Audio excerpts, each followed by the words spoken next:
Au nom du groupe Europe des Nations et des Libertés, M. Schaffhauser. Je voudrais d'abord remercier mes collègues, une fois n'est pas coutume, pour leur pertinence sur l'analyse du Congo et plus particulièrement M. Pittella. C'est un pays que j'aime beaucoup. J'ai moi-même été auprès du vice-président dans la période de transition, Zaidi Ngoma, et j'ai suivi cette transition en étant un des acteurs. La difficulté du Congo RDC, c'est sa richesse. Puis-je rappeler que Laurent-Désiré Kabila était allé chercher, on est allé le chercher parce que l'Ouganda et le Rwanda avaient décidé, sur ordre d'une puissance extérieure, je peux donner des précisions, d'envahir le pays.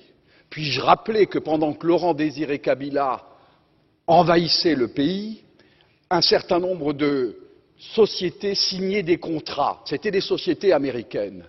Puis-je aussi rappeler que lorsque Laurent-Désiré Kabila se retourna en étant un patriote pour son pays, on décida, ici à Bruxelles, j'ai eu l'information, je peux dire de qui, il est décédé depuis, son élimination, et qu'on est allé à Washington chercher également l'ordre, et il fut éliminé 15 jours après. Et puis-je rappeler qu'on est allé chercher alors Joseph Kabila en se disant, ce jeune, on le manipulerait parce qu'il n'était pas il était de nationalité rwandaise et qu'on allait en faire un président.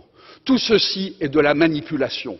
Ce qu'il faut pour la République démocratique du Congo, c'est une souveraineté retrouvée, une armée qui se batte effectivement, une MONUSCO qui est au service de la paix et qu'on arrête les prédateurs qui sont liés au crime organisé et avec des États hypocrites liés à des multinationales. Je vous remercie.